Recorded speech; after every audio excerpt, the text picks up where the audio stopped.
Okay. Here we are, people. I hope you're all ready for some Lord of the Rings. My fans are still on, though. I wanted to start on time. I don't know if anyone's there or cares, but I need to go turn my fans off. So I'm going to do that.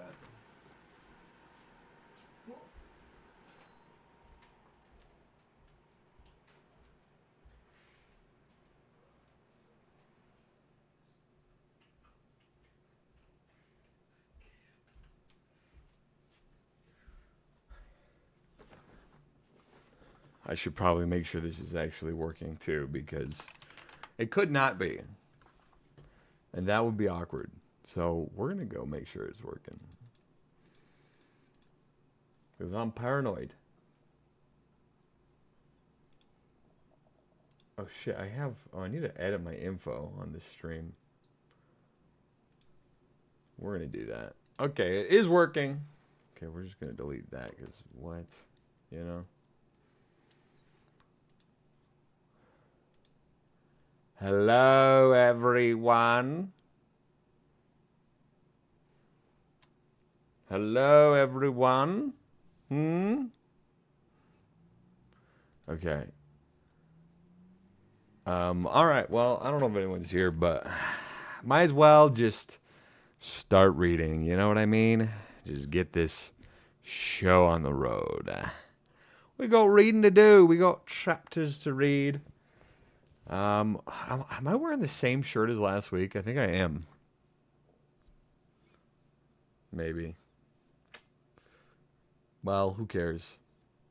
I hope you all ready. Okay, I'm just gonna go for it. Okay, well, let's make sure I'm comfortable here.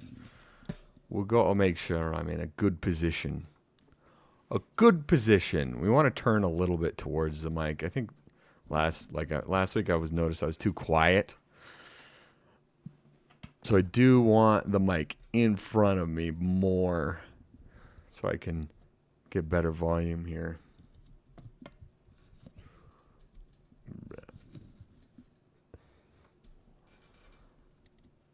All right.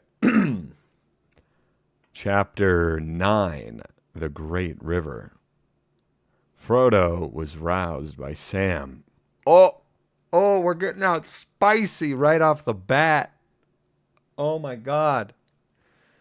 Is nobody in here for this? I don't think anyone's in here for this. See, now I'm paranoid again. Here, wait. Yeah, whatever.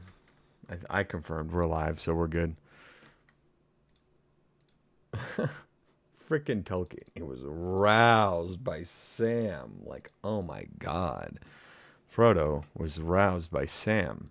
He found that he was lying, wrapped under tall gray-skinned trees in a quiet corner of the woodlands on the west bank of the great river, Anduin.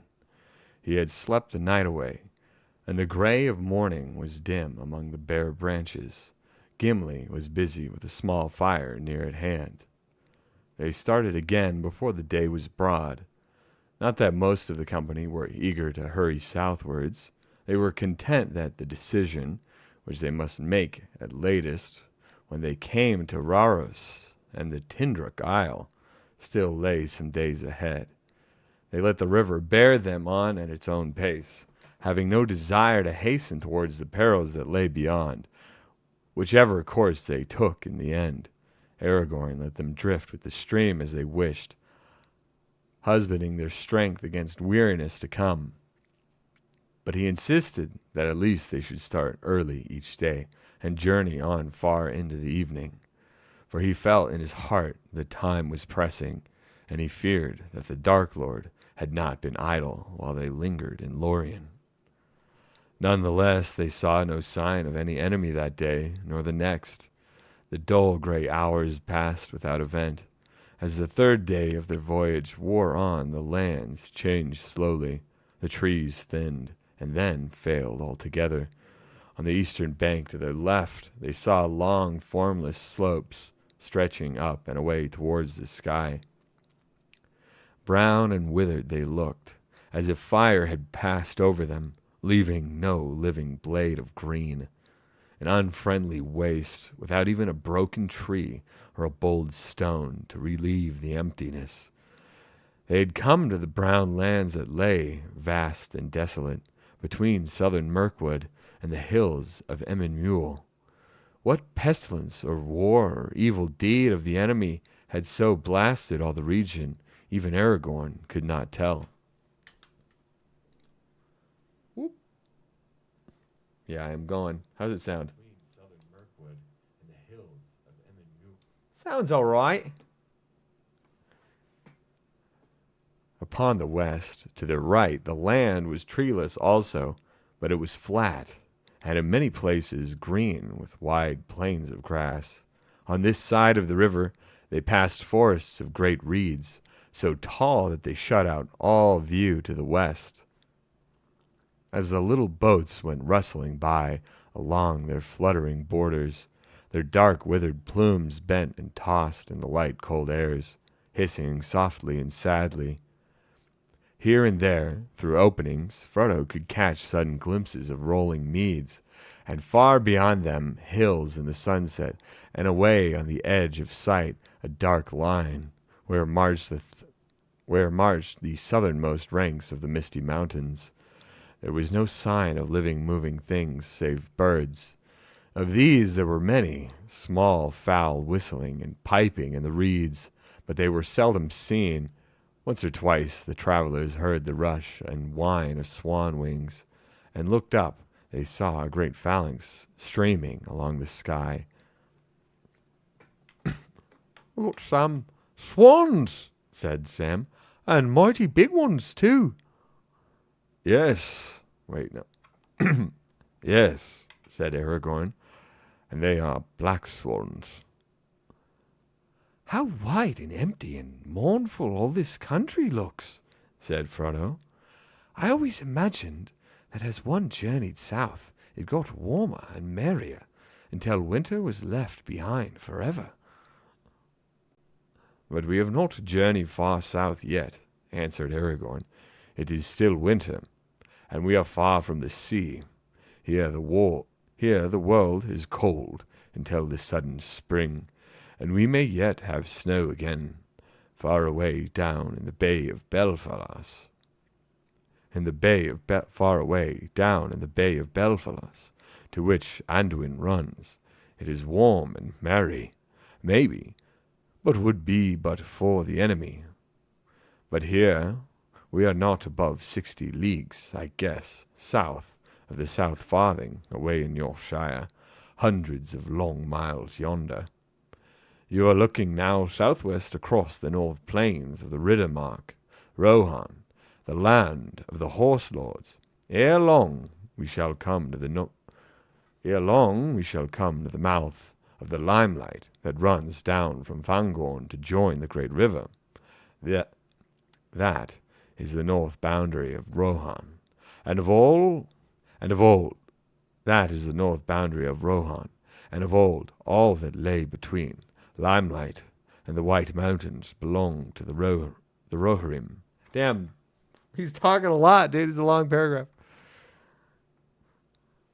Sorry, where are we at? I lost my... "It is a rich and pleasant land." I'm Aragorn. Yes, of course. Sorry. "It is a rich and pleasant land, and its grass has no rival. But in these evil days, folk do not dwell by the river or ride often to its shores. Anduin is wide, yet the orcs can shoot their arrows far across the stream, and of late, it is said, they have dared to cross the water and raid the herds and studs of Rohan." Sam looked from bank to bank uneasily. The trees had seemed hostile before, as if they harbored secret eyes and lurking dangers. Now he wished that the trees were still there. He felt that the company was too naked, afloat in little open boats in the midst of shelterless lands, and on a river that was the frontier of war. Ooh, this is a dead stream. Where's the people at? That's all right. I can if no one's watching, at the very least, I can focus on reading, not bad. I can actually focus on the read. But it is getting hot. That's the problem when I have to turn on my fans and AC. It's sad. I suffer of heat. Okay, where the fuck were we? Sam seems, yeah. Shelterless lands. Oh, yeah, there we go. There's the chatters. Hello, we are here. No, you're good. Yes, thank you for saying hi. I feel less lonely. Oh, my God. Oh, my God. Yes, thank you. Yes, hello. We got Genesis. Am I going to do your characters? You said in that comment that you're going to get me to do your characters. Let's do it. Okay, let's keep reading. And the next day or two, as they went on, borne steadily southwards, this feeling of insecurity grew on all the company. For a whole day, they took their paddles and hastened forward. The banks slid by. Soon the river broadened and grew more shallow. Long stony beaches lay upon the east, and there were gravel shoals in the water, so that careful steering was needed. The brown lands rose into bleak wolds, not worlds. The brown lands rose into bleak wolds, over which flowed a chill air from the east. On the other side, the meads had become rolling downs of withered grass amidst a land of fen and tussock. Frodo shivered, thinking of the lawns and fountains, the clear sun and gentle rains of Lothlorien. There was little speech and no laughter in any of the boats. Each member of the company was busy with his own thoughts. Ooh, more comments. I tuned. Oh, thank you. I forgot. Hey, what's up? No, you're good. Hey, hop in when you can, It's all good. I kind of just popped on the stream. I almost was like, oh, crap.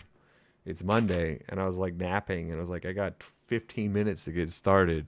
So I kind of just slapped it on. I mean, I did schedule the stream earlier because I was ready for it. But I was like, I had a long weekend. And I'm a wee bit tired. But I'm having a good time reading. I'm having a good time. So I'm happy to be here. The heart of Legolas was running under the stars of a summer night in some northern glade amid the beach. What?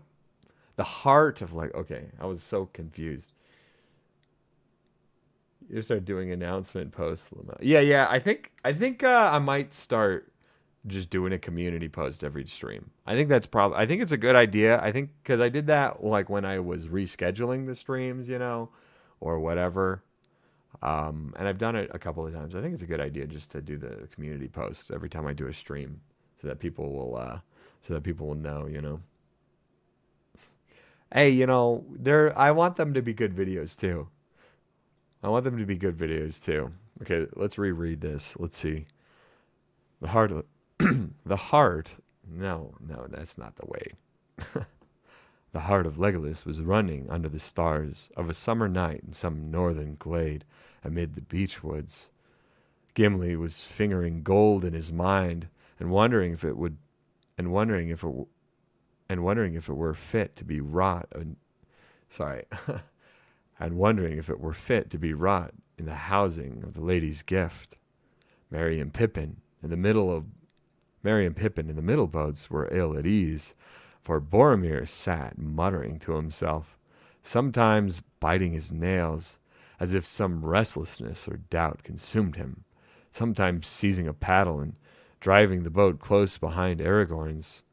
Then Pippin, who sat in the bow looking back, caught a queer gleam in his eye. Wait, we were going to change now. No, it's all right, whatever. As he peered forward, gazing at Frodo. Oh, Pippin's got the Frodo crush. He had a queer gaze at Frodo. He's queerly gazing at Frodo. We got more ships happening here. Are you a good editor? Heck, man, I can't afford you because I'm broke and have no money. But if you're still around when I do make money, I might need some good editing. Oh yeah, we got a couple editors. Yeah, my editing is not the best. It's not the best.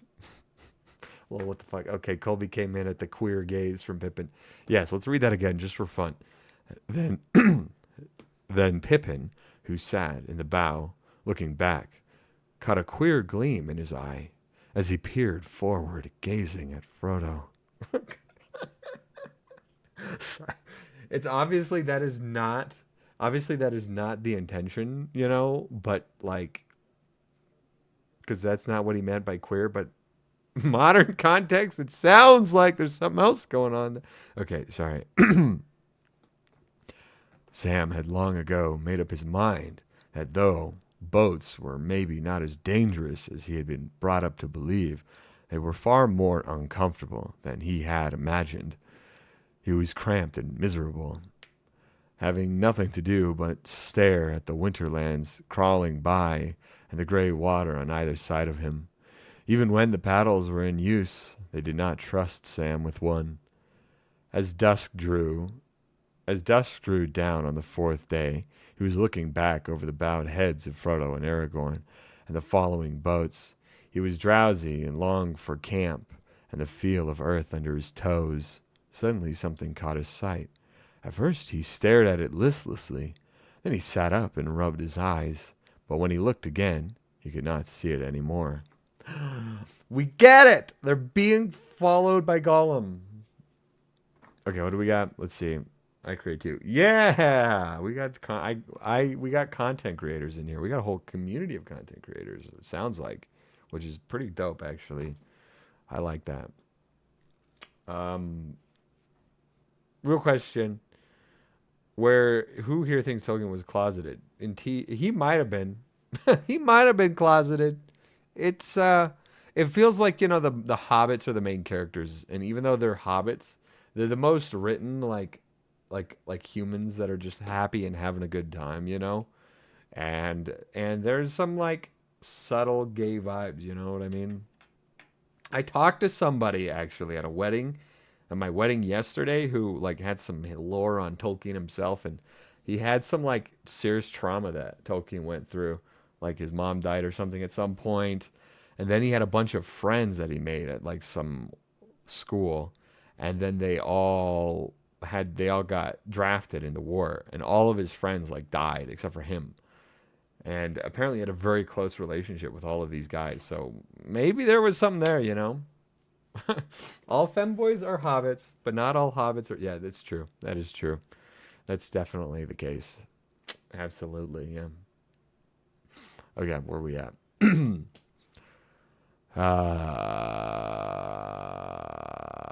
Oh, here we go. That night, they camped on a small What? What? A small EYOT. EYOT. What is that? Eyot? Okay, I'm looking that one up. That one, I can't say I've ever seen that word before. No, meaning a little island. Okay. An ite. Okay, an ite. He just spelled it. Okay, all right. I know things. Ite. Ite. Okay, got it. It's like okay. Sorry. Did I say that right? I might have said it wrong. Whatever. That night, they camped on a small ite close to the western bank. Sam lay rolled in blankets beside Frodo. I had a funny dream an hour or two before we stopped, Mr. Frodo, he said. Or maybe it wasn't a dream. Funny it was, anyway. I wonder what it was about. Okay, sorry. Well, what was it? Said Frodo, knowing that Sam would not settle down until he had told his tale, whatever it was. I haven't seen or thought of anything to make me smile since we left Lothlorien. Oh, God, here we go.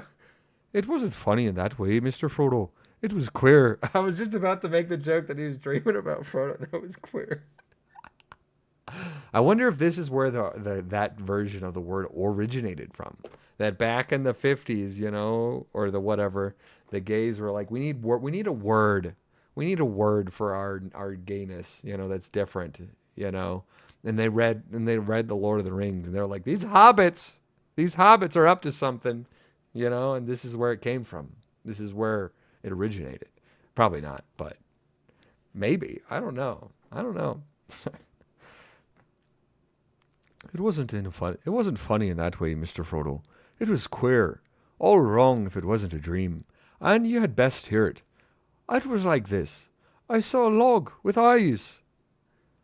The log's all right, said Frodo.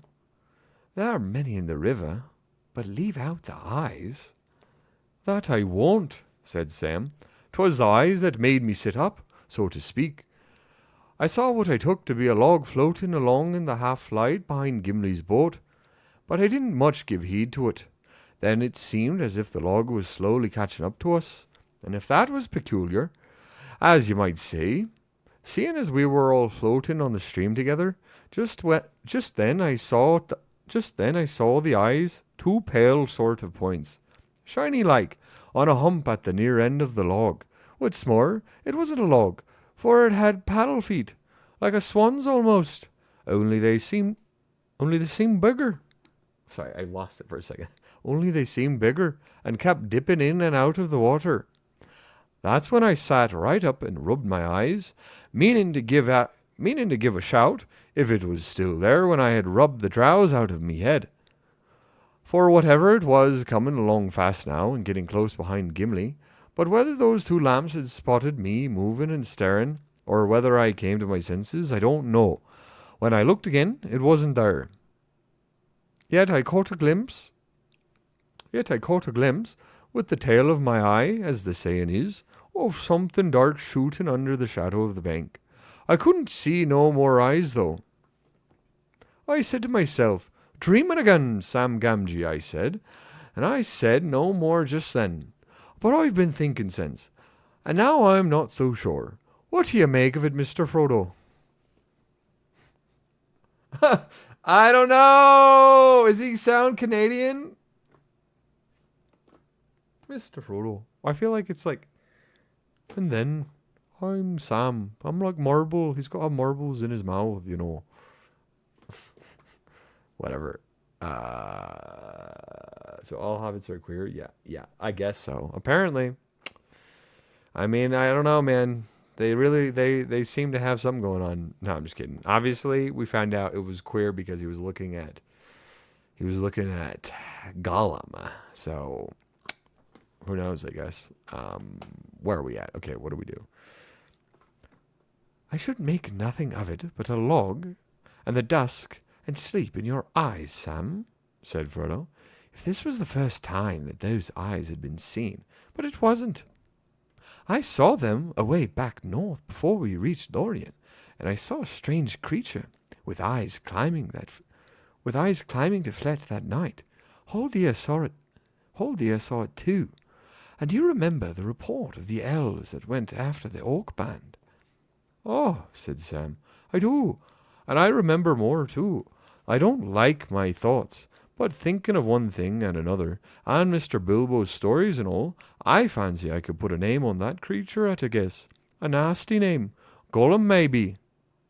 There it is. Yes, that is what I have feared for some time, said Frodo. Ever since that night on the flat. I suppose he was lurking in Moria, and picked up our trail then. But I had hoped that our stay in Lorien would throw him off the scent again. The miserable creature must have been hiding in the woods by the Silverlode, watching us start off. Oh, so they just figured it out. They just figured out it was Gollum. Wow, there it is. I thought it was going to be a big reveal, but it was just like, actually, I think it's this creature, dude. And there's like, yeah, it probably is. And we're all just like, oh, okay. That's what it is. That's about it, said Sam. And we better be a bit more watchful of ourselves. Or we'll feel some nasty fingers around our necks one of these nights. If we ever wake up to feel anything, and if that's what I was leading up to, no need to trouble Strider or the others tonight. I'll keep watch. I can sleep tomorrow, being no more than luggage in a boat, as you might say. I might, said Frodo, and I might say luggage with eyes. You shall watch, but only if you promise to wake me halfway towards morning, if nothing happens before then. Detective Dwarf. Now, Detective Hobbit. Or maybe it was Gimli that figured it out first. In the dead hours, Frodo came out of a deep, dark sleep to find Sam shaking him. "It's a shame to wake you." Oh, no, he's whispering. "It's a shame to wake you," whispered Sam. "But that's what you said. There's nothing to tell, or not much. I thought I heard some soft plashing and sniffing noise a while back, but you hear a lot of such queer sounds by a river at night." He lay down, and Frodo sat up, huddled in his blankets, and fought off his sleep. Minutes or hours passed slowly, and nothing happened. Frodo was just yielding to the temptation to lie down. Again, when a dark shape, hardly visible, floated close to one of the moored boats. A long, whitish hand could be dimly seen as it shot out and peered inside. And then they lifted and gazed up at Frodo on the yacht. They were not more than a yard or two away, and Frodo heard the soft hiss of intaken breath. He stood up, drawing Sting from its sheath, and faced the eyes. Immediately their light was shut off. There was another hiss and a splash, and the dark log shape shot away downstream into the night. Aragorn stirred in his sleep, turned over, and sat up. "Aragorn, what is it?" he whispered, springing up and coming to Frodo. "I felt something in my sleep. Why have you drawn your sword?" "Gollum," answered Frodo. "Or at least, I guess." "Ah," said Aragorn. "So you know of our little footpad, do you? He padded after us all through Moria and right down to Nimrodel. Since we took the boats, he has been lying on a log and paddling with hands and feet. I have tried to catch him once or twice at night, but he is slyer than a fox and as slippery as a fish. I hoped the river voyage would beat him, but he is too clever a waterman. We shall have to try going faster tomorrow. You lie down now, and I will keep watch for what is left of the night. I wish I could lay my hands on the wretch." Nope. "I wish I could lay my hands on the wretch. We might make him useful. If I cannot, we shall have to try. Goddamn, okay. If I cannot, we shall have to try and lose him. He is very dangerous. Quite apart from murder by night on his own account. He may put any enemy that is about on our track.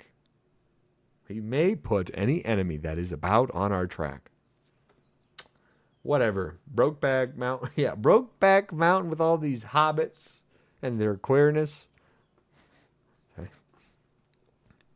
The night passed without Gollum showing so much as a shadow again. After that, the company kept a sharp lookout, but they saw no more of Gollum while the voyage lasted.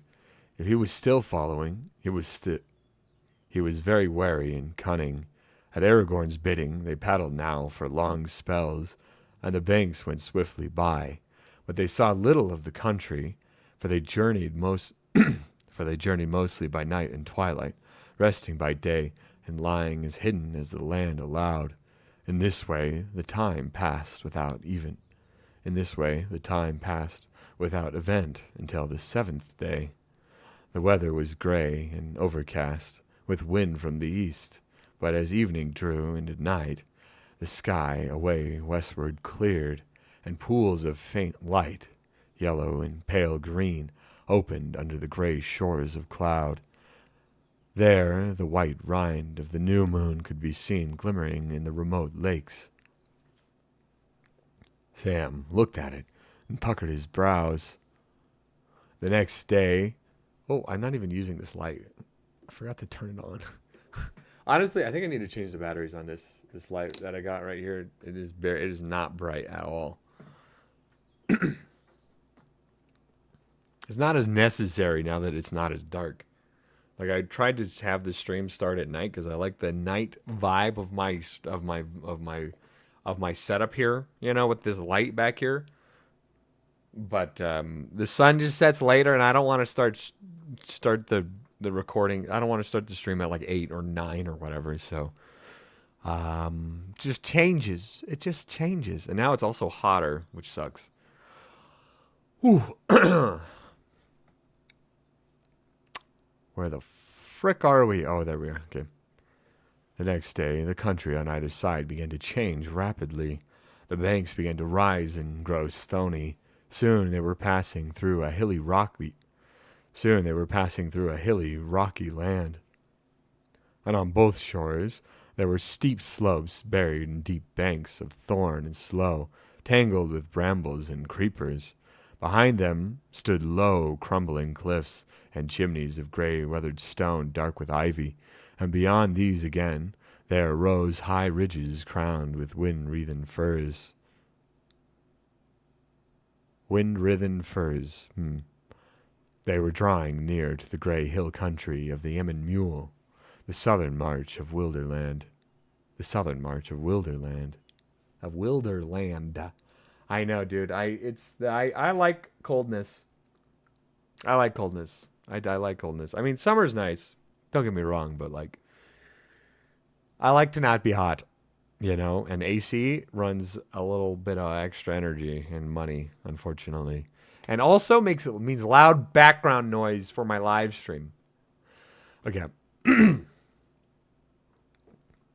There were many birds about the cliffs and the rocky chimneys. Oh, and the rock chimneys. And all day, high in the air, flocks of birds had been circling, black against the pale sky. As they lay in their camp that day, Aragorn watched the flight. Aragorn watched the flights doubtfully, wondering if Gollum had been doing some mischief, and the news of their voyage was now moving in the wilderness. Later, as the sun was setting, and the company was stirring and getting ready to start again, he descried a dark spot against the fading light. A great bird, high and far off, now wheeling, now flying on slowly southwards. "What is that, Legolas?" he asked, pointing to the northern sky. "Is it, I think, an eagle? Is it an eagle? Is it, I think, an eagle?" "Yes," said Legolas, "it is an eagle, a hunting eagle. I wonder what that forebodes. It is far from the mountains." "We will not start until it is fully dark," said Aragorn. A noise gate? Ooh. That is something to think about. How do I do that? In the settings or something? I'll look into that next time. That would be pretty damn useful, though. That would be very useful if I could do that. The 8th night of their journey came. It was silent and windless. The gray east wind had passed away. The thin crescent of the moon had fallen early into the pale sunset, but the sky was clear above, and though far away in the south there were great ranges of cloud that still shone faintly, in the west stars glinted bright. "Come," said Aragorn, "we will venture one more journey by night. We are coming to the reaches of the river that I do not know well, for I have never journeyed by water in these parts before, not between here and the rapids of San Gabir. If I am right in my reckoning, those are still many miles ahead. There are dangerous places even before we come there, rocks and stony eyots in the stream. We must keep sharp watch we must keep a sharp watch and not try to paddle swiftly." To Sam, the leading boat, was given the task of watchman. He lay forward, peering into the gloom. The night grew dark, but the stars above were strangely bright, and there was a glimmer on the face of the river. It was close on midnight, and they had been drifting. They had been drifting for some while, hardly using the paddles, when suddenly Sam cried out. Only a few yards ahead, dark shapes loomed up in the stream, and he heard a swirl of racing water. There's a swift current which which swung left towards the eastern shore, where the channel was clear. As they were swept aside, the travelers could see, now very close, the pale foam of the river lashing against sharp rocks that were thrust out far into the stream like a ridge of teeth. The boats were all huddled together. "Oi there, Aragorn!" shouted Boromir as his boat bumped into the leader. "This is madness. We cannot dare the rapids by night, but no boat can live in Sangabir, be it night or day." "Back, back!" Aragorn. They sound so similar. Boromir. No, okay. "Back, back." I'm Aragorn. "Back, back," cried Aragorn. Turn if you can." He drove his paddle into the water, trying to hold the boat and bring it round. "I am out of my reckoning." Oh, wait, nope, that's not Frodo. "I am out of my reckoning," he said to Frodo. "I did not know that we had come so far. Anduin flows faster than I thought. Sangabir must be close at hand already." With great efforts, they checked the boats and slowly brought them about. But at first they could make only small headway against the current, and all the time they were carried nearer and nearer to the eastern bank. Now dark and ominous, it loomed up in the night. "All together, paddle!" shouted Boromir. "Paddle, or we shall be driven on the shoals." Even as he spoke, Frodo felt the keel beneath him grate upon stone. At that moment there was a twang of bowstrings. Several arrows whistled over them. Some fell among them. One smote Frodo between the shoulders, and he lurched forward with a cry, letting go his paddle, but the arrow fell back, foiled by his hidden coat of mail. Another passed through Aragorn's hood, and a third stood fast in the gunwale of the second boat, close by Merry's hand. Sam thought he could glimpse black figures running to and fro upon the long single banks that lay under the eastern shore. They seemed very near. "Oh shit, bro." Davy? I don't know. Davy from GTA 5? I should know that. I played a lot of GTA, but I had not really played this story. Sorry. Okay, where are we at? Everyone's getting shot by arrows. "Yetch," said Legolas, falling into his own tongue. "Orcs!" cried Gimli. "Gollum's doing, I'll be bound," said Sam to Frodo. "And a nice place to choose, too. The river seems to be set on taking us right into their arms." They all leaned forward, straining at the paddles. Even Sam took a hand. Every moment they expected to feel the bite of black feathered arrows. Many whined overhead or struck the water nearby, but there were no more hits. It was dark, but not too dark for the night eyes of orcs, and in the star glimmer they must have offered their cunning foes some mark, unless it was the great cloaks of Lorien, and the grey timber of the elf-wrought boats defeated the malice of the archers of Mordor.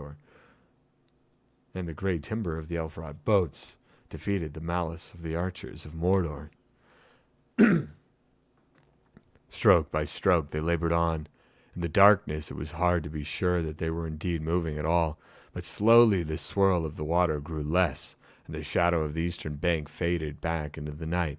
At last, as far as they could judge, they had reached the middle of the stream again, and had driven their boats back some distance above the jutting rocks. Then, half turning, they thrust them with all their strength towards the western shore.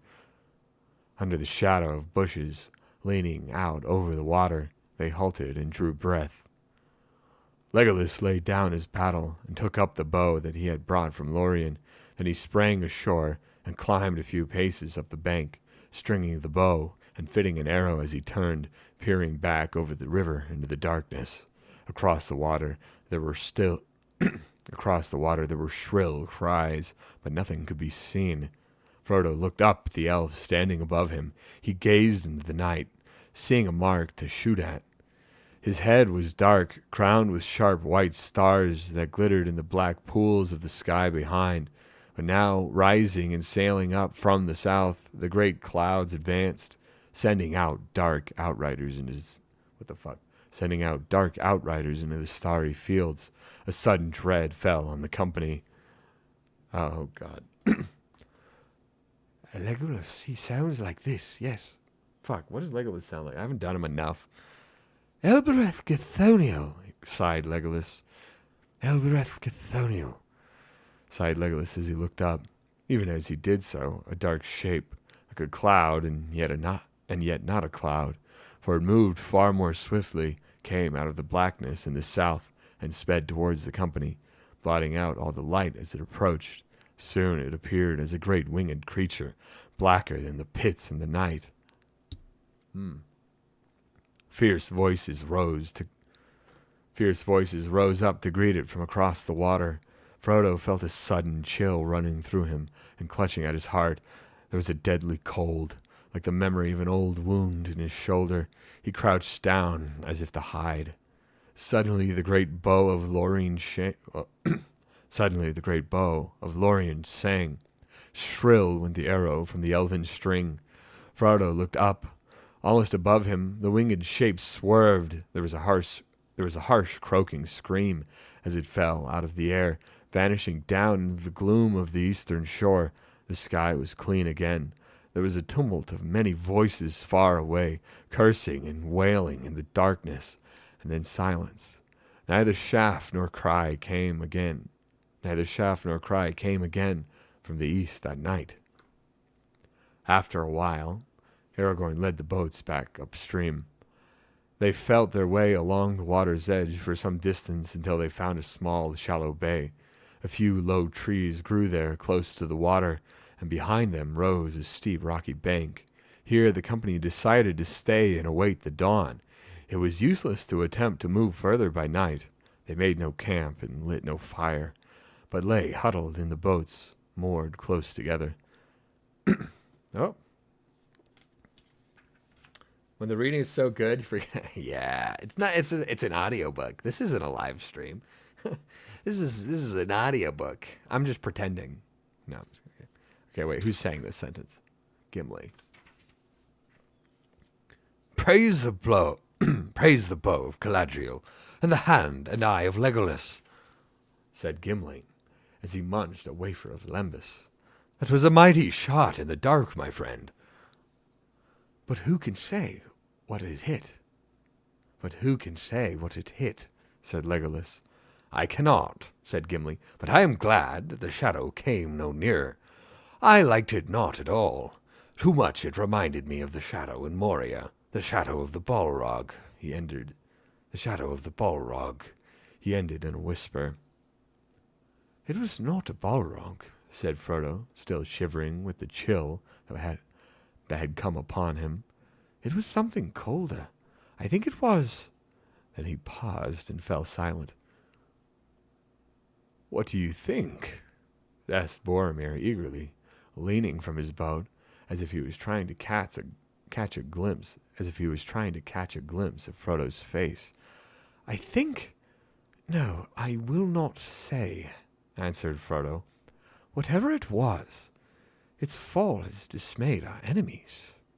So it seems, said Aragorn.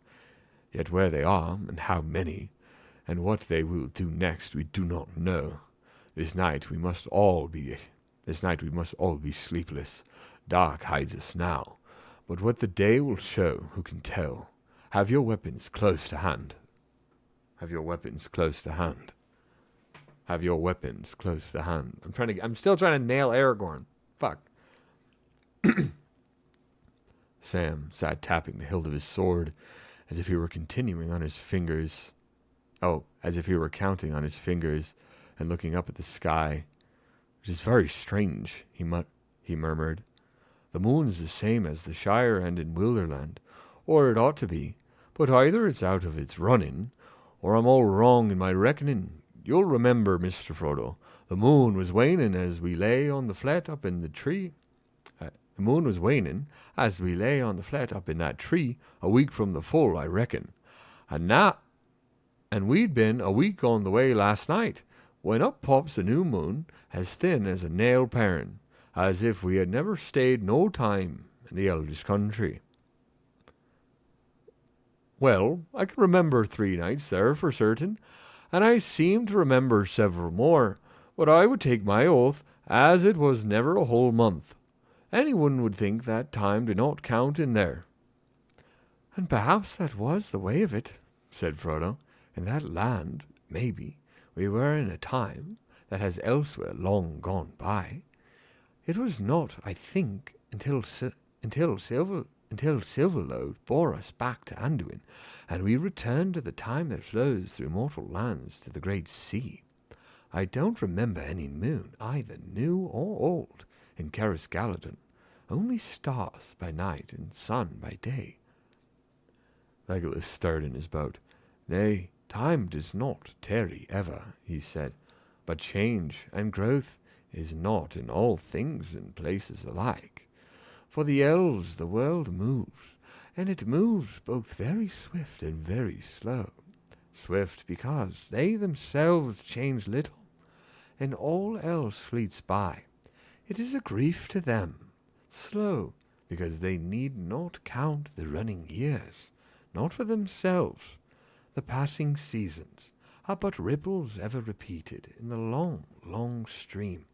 Yet beneath the sun all things must wear to an end at last. But the wearing is slow in Lorien, said Frodo. The power of the lady is on it. Rich are the hours, though short they seem, in Caris Galadon, where Galadriel wields the elven ring. No moon? I don't know. Something about a moon. That's for sure. Something about a moon. Sam was talking about it. That should not have been said outside of Lorien, not even to me, said Aragorn. Speak no more of it. But so it is, Sam. In the land you lost your count. There time flowed swiftly by us. As for the elves, the old moon passed, and a new moon waxed and waned in the world outside, while we tarried there. And yesteryear a new moon, and yesteryear a new moon, a new moon, a new moon, a new moon. Surfing this. No wonder the elves are so bored. Yeah, right? What the heck, dude? And yesteryear a new moon came out again. Winter is nearly gone. Time flows on to a spring of little hope. The night passed silently. No voice or call. Whenever it was on something, you can hit emotes, and like something pops on the chat, but I can never I always catch movement. And I'm like, did somebody hit a reaction there? I think so. Hey yo, was it the new moon?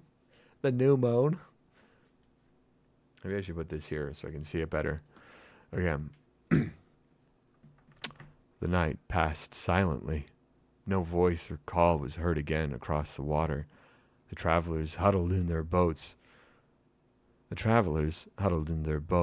Felt the changing of the weather.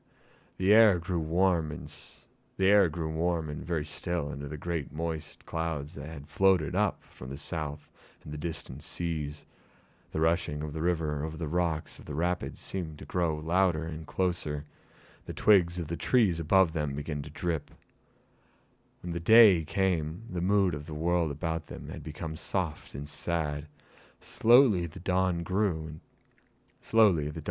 to a pale light, diffused and shadowless. There was mist on the river, and white fog swathed the shore.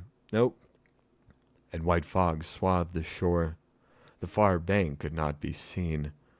I can't abide fog, said Sam, but this seems to be a lucky one. Now perhaps we can get away without those cursed goblins seeing us.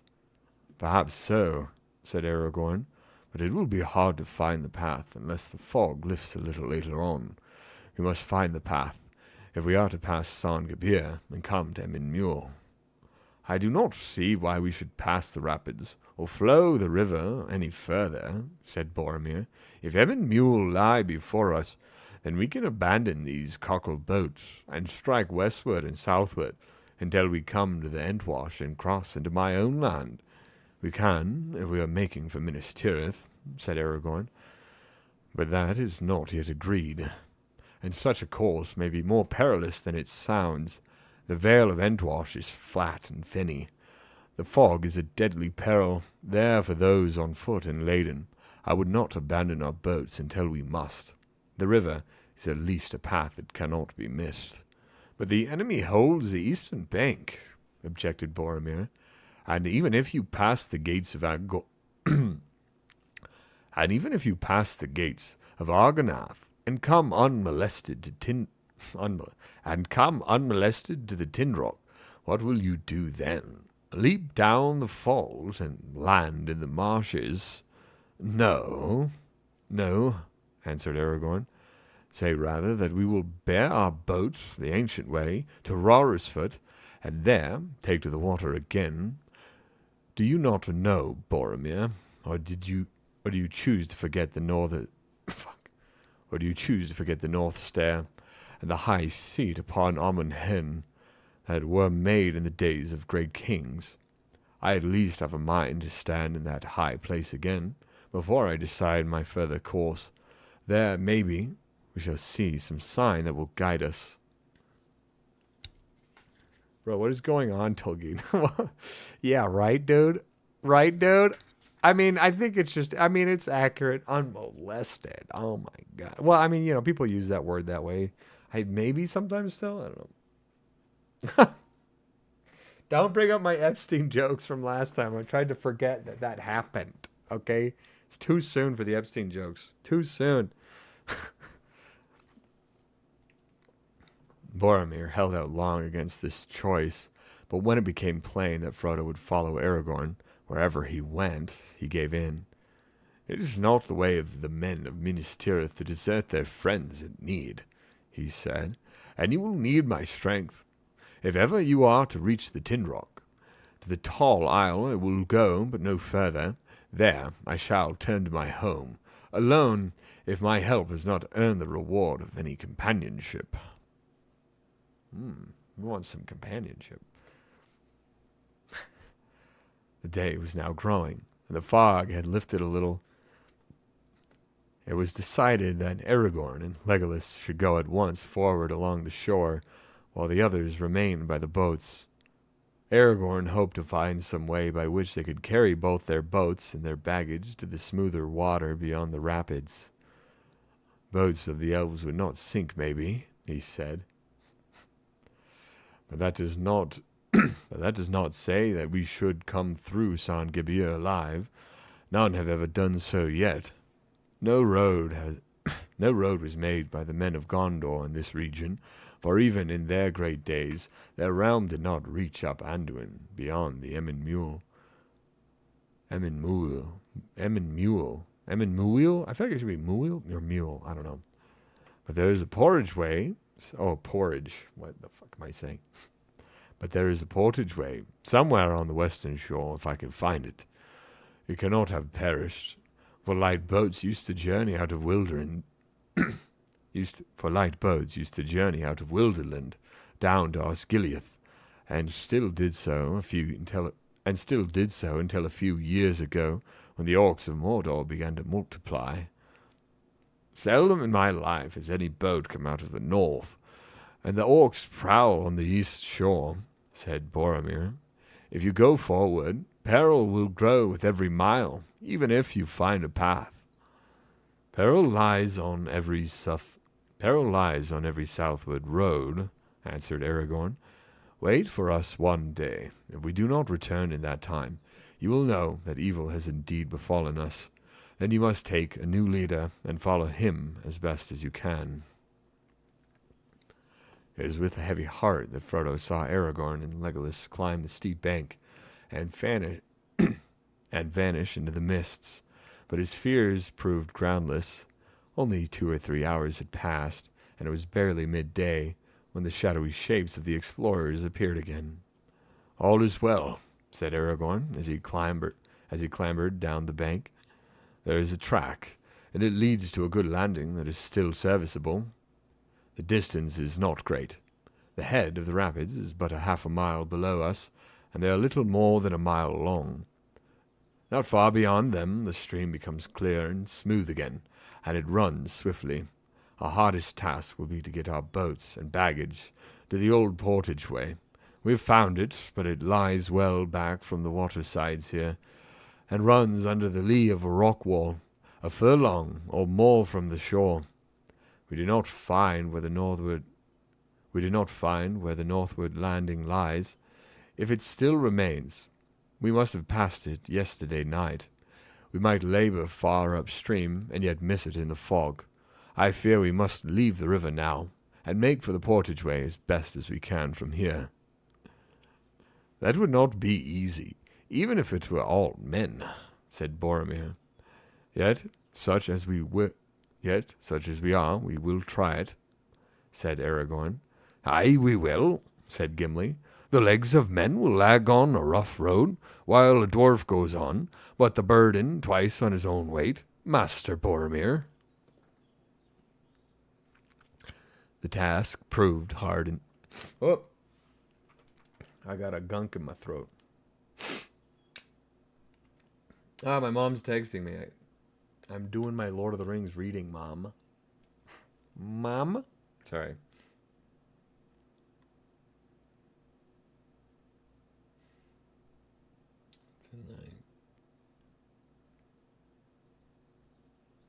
Tonight. My mom just retired, so she might be bothering me a little more than usual. Let's see. Okay.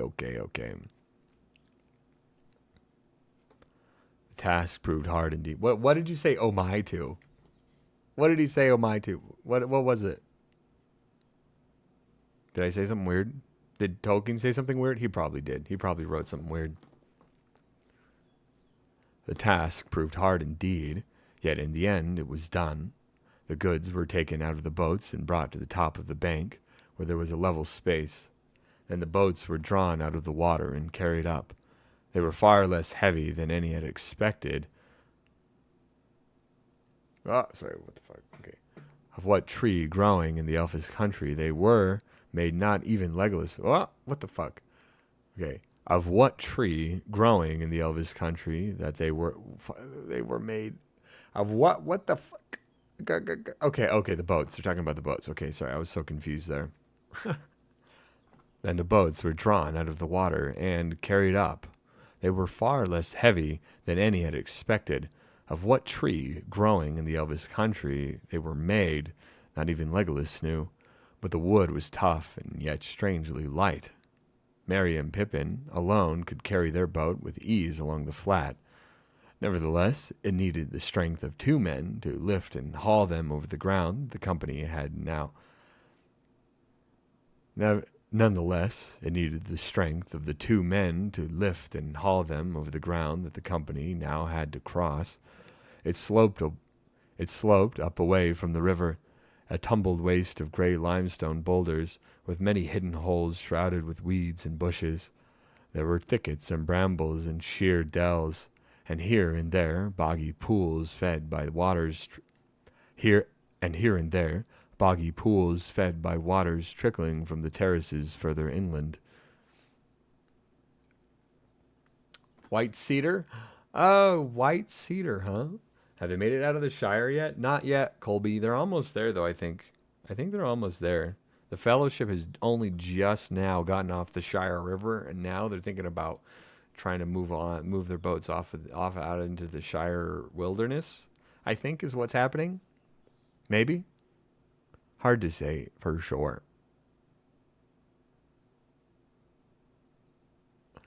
Sorry, where am I? What the fuck? Okay. One by one, Boromir and Aragorn carried the boats, while the others toiled and scrambled after them with the baggage.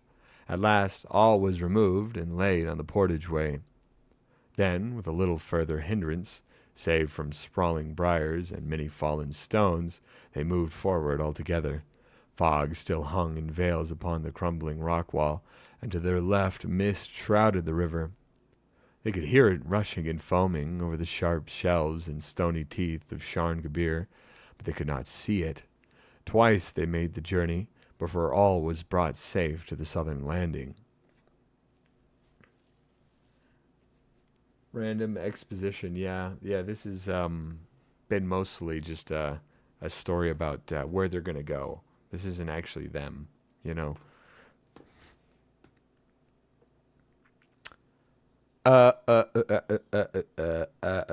Okay.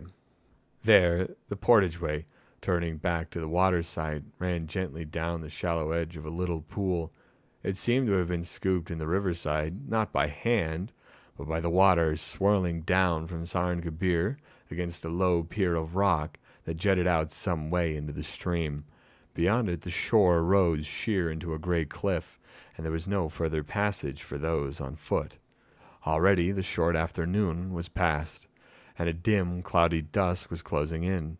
They sat beside the water, listening to the confused rush and roar of the rapids hidden in the mist.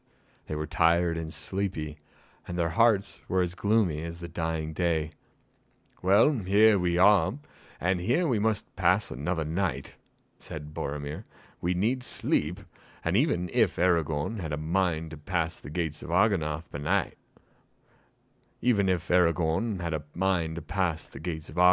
by night, we are all too tired, except, no doubt, our sturdy dwarf." Given that it's Tolkien, we should count ourselves lucky that he isn't explaining how the river looks in 4 paragraphs. Here, oh wait, but you haven't even seen what's on this page yet. No, I'm just kidding. There is a picture. Tolkien did draw a picture of the Rorris Falls and the Tindrock.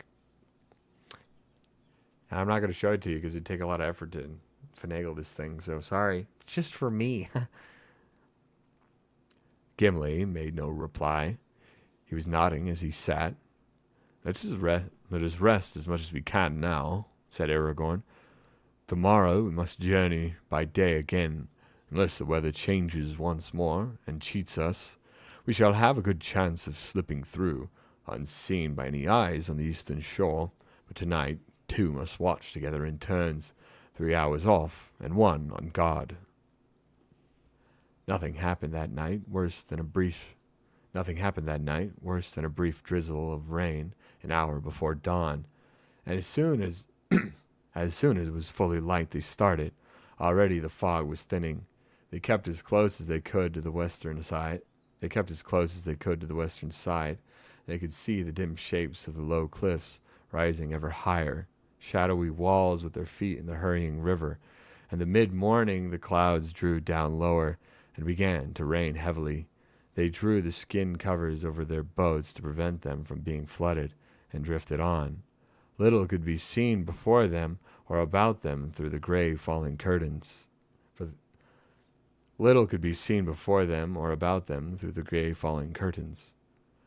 The rain, however, did not last long. Slowly the sky above grew lighter, and then suddenly the clouds broke, and their draggled fringes trailed away northward up the river. The fogs and mists were gone. Before the travelers lay a wide ravine, with great rocky sides to which clung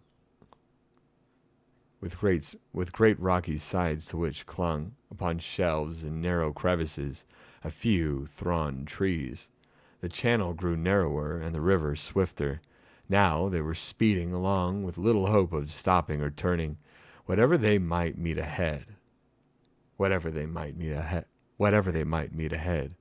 Over them was a lane of pale blue sky, around them the dark overshadowed river, and before them black, shutting out the sun, the hills of Emyn Muil, in which no opening could be seen.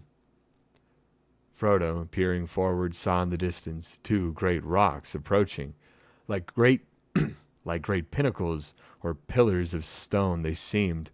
Tall and sheer and ominous, they stood upon either side of the stream.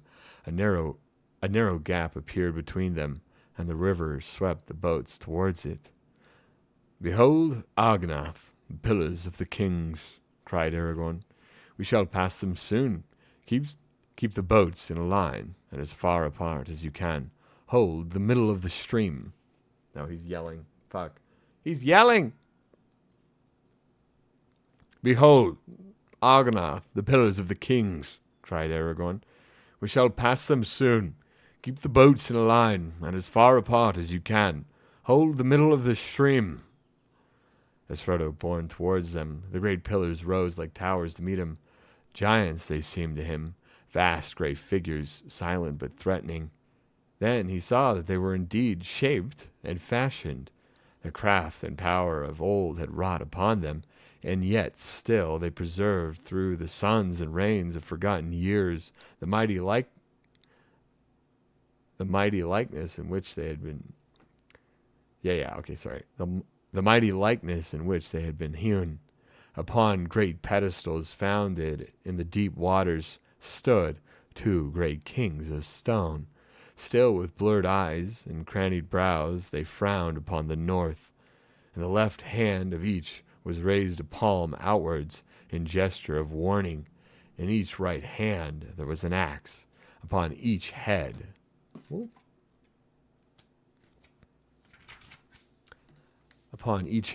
crumbling helm and crown. Great power and majesty they still wore, the silent wardens of a long-vanished kingdom. Awe and fear fell upon Frodo as he cowered down, shutting his eyes and not daring to look up as the boats drew near. Even Boromir bowed his head as the boats whirled by, frail and fleeting as little leaves, under the enduring shadow of the sentinels of Numenor. They passed into the dark chasm of the gates. Sheer rose the dreadful cliffs to an unguessed height on either side. Sheer rose the dreadful cliffs to unguessed heights on either side. Far off was the dim sky. The black waters roared and echoed, and a wind screamed over them. Frodo, crouching over his knees, heard Sam in front, muttering and groaning. "What a place! What a horrible place! Just let me get out of this boat, and I'll never wet my toes in a puddle again, let alone a river." "Fear not," said a strange voice behind him. Frodo turned and saw Strider, and yet not Strider, for the weather-worn ranger was no longer there. In the stern sat Aragorn, son of Arathorn, proud and erect, guiding the boat with skillful strokes. Sorry. Okay. His hood was cast back, and his dark hair was blowing in the wind. A light was in his eyes. A king returning from exile to his own land.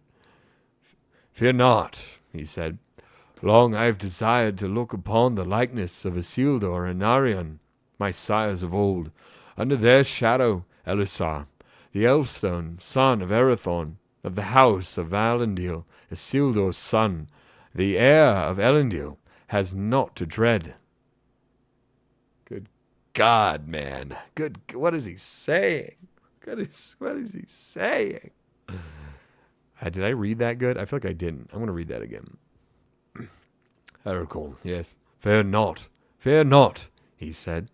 Long I have desired to look upon the likeness of Isildur and Anarion, my sires of old. Under their shadow, Elisar, the Elfstone son of Arathorn, of the house of Valandil, Isildur's son, heir of Elendil, has naught to dread. That sentence is weird. I don't know how to read that right.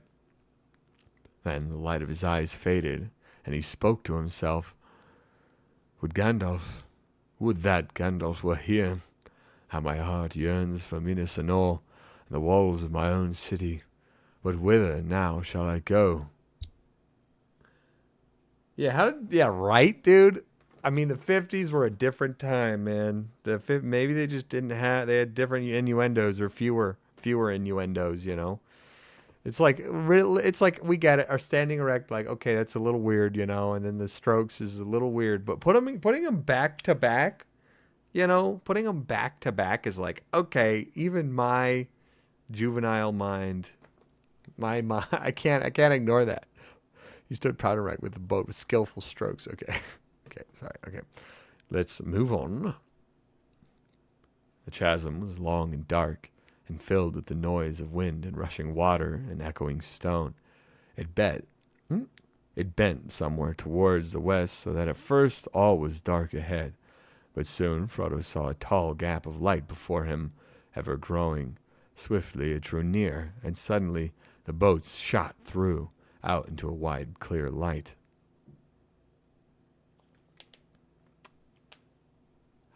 Fewer what? Tom Lehrer. I don't even know who that is.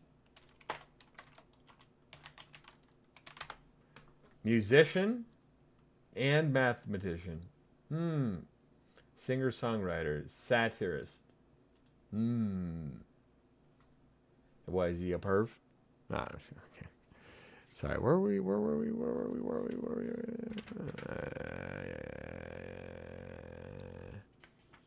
Okay, sorry.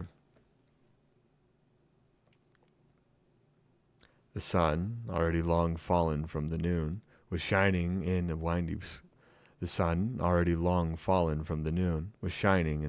sky. The pent waters spread out into a long oval lake, pale Nen Hithol, fenced by steep gray hills, whose sides were clad with trees, but their heads were bare, cold gleaming in the sunlight. At the far southern end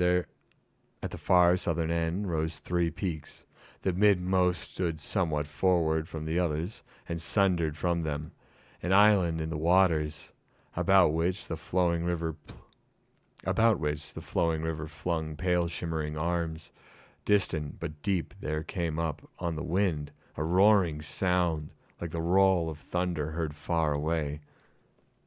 There's a song called Smut. Oh, is he the originator of Smut? That was 1928. Wow. Oh, he's almost 100 years old. Wow. He died like last year. Wow. Huh. 97. Yeah. He died like a year ago almost. So I just pulled up his stuff. Behold, Tol Brandir, said Aragorn, pointing south to the tall peak. Upon the left stands Amon Law, upon the right is Amon Hen, and the hills of hearing and of sight. In the days of the great kings, there were high seats upon them, and watch was kept there. But it is said that no foot of man or beast has ever been set upon Tol Brandir. Ere the shade of night falls, we shall come to them. I hear the endless voice of Rarus calling. The company rested now for a while, drifting south on the current that flowed through the middle of the lake. They ate some food, and then they took to their paddles and hastened on their way. The sides of the westward hills fell into shadow, and the sun grew round and red. Here and there a misty star peered out. The 3 peaks loomed before them, darkling in the twilight. Raros was roaring with a great voice. Already night was laid on the flowing waters when the travelers came at last under the shadow of the hills. The 10th day of their journey was over. Wilderland was behind them. They could go no further without choice between the east way and the west. The last stage of the quest was before them. Ooh, and the chapter's over. Oh, I could keep going because it's only an hour and 15 minutes, but I'm tired. Oh, and it's hot. Ooh. We got chapter 10, the breaking of the fell. Dude, you know, I think the reason why I might not is not because I'm a little loser bitch, you know, but because I feel like this last chapter might be really long. Actually, maybe not. Let's see. This is 395 to 407. So that's like 12 pages. That's doable. No, I could do another one. Maybe. Well, wait. Let me open my window.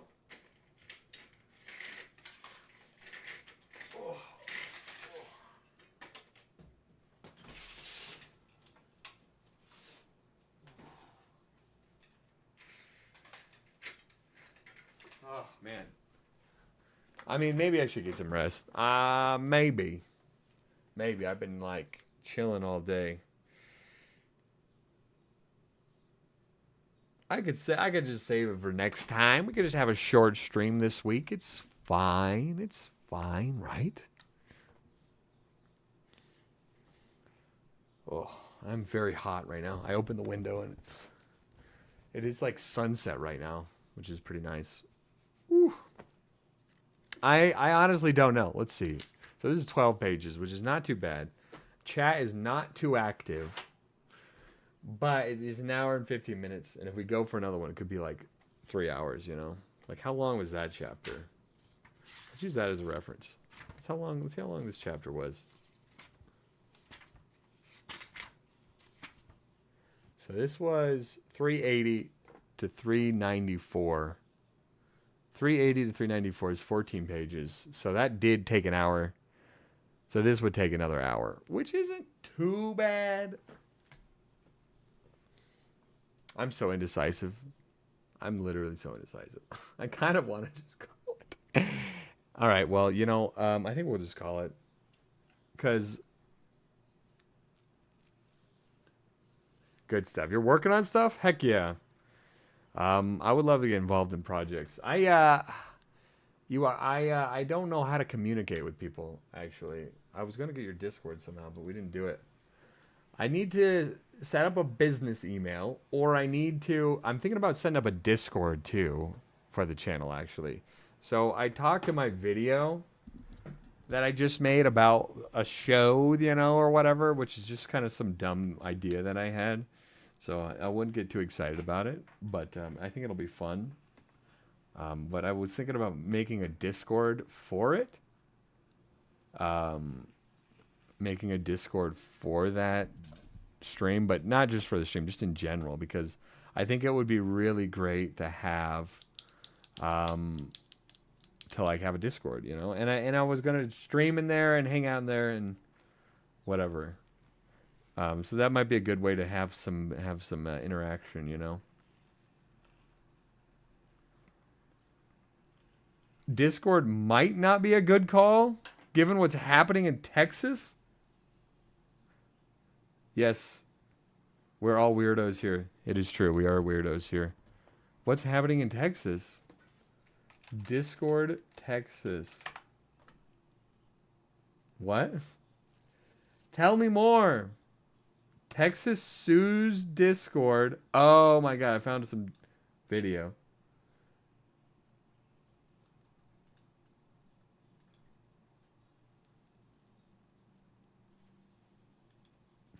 Yeah, I think I will do Discord, but that is crazy. Of course Texas would sue Discord. What the flying fuck, dude? That's insane. What? The restraining... What? Dude, fucking what is wrong with Texas? Holy shit. Dude, it's okay. Texas is a different fucking country at this point, man. Like, what the hell is going on over there?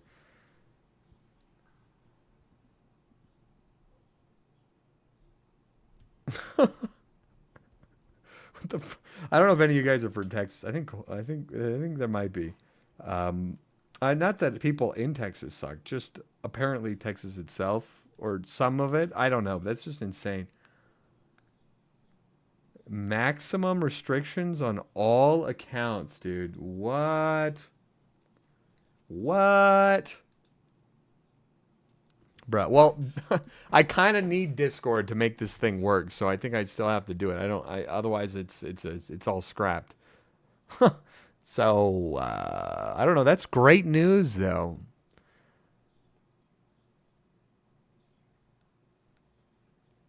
I'm from South Florida. Oh, Florida. You're from Florida? Yeah, dude. You're in Florida, and even you're baffled by this? That's how you know it's insane. That's how you know. I is, for now. You Texas? You're Texas? I'm just kidding. Texas is cool, I guess. I know people in Texas that are cool, okay? We do, okay? But what is... This is... Too poor to move. Yeah, man, moving. Well, Texas. Well, that's the thing about Texas is that it's not as expensive. Like I live in Colorado. Colorado is expensive because everyone's moving here. Uh, Texas is much cheaper. I will give you that much. Um, so that's valid. I ain't hating on that. It's cheaper there. It's cheaper there. And I'm too broke to live here, but I'm still doing it somehow.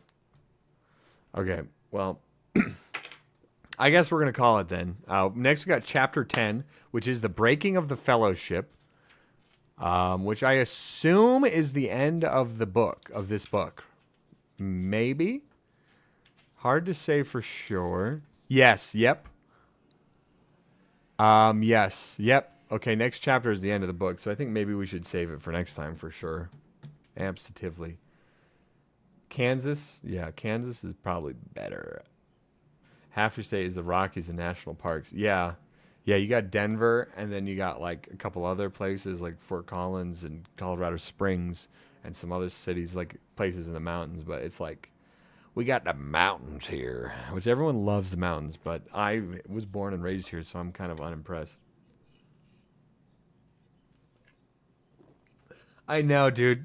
Dude, I don't know. I mean, each one of these things is like, okay, it's the 50s or whatever. It's a long time ago. It could, who knows what it is, like it might not be gay. It's probably not gay.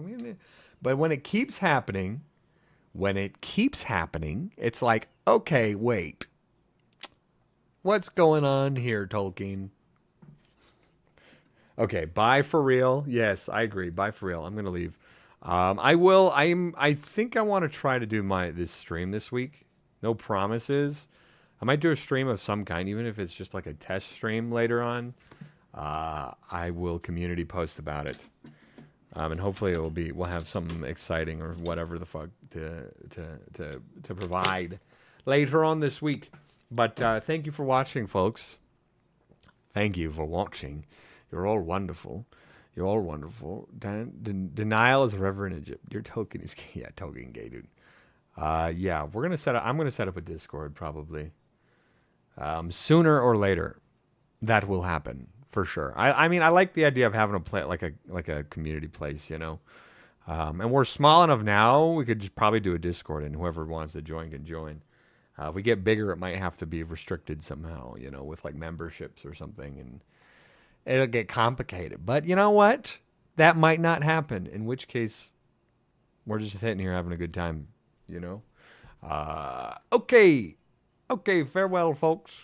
Farewell. I'm going to stop getting distracted. Goodbye. Peace out.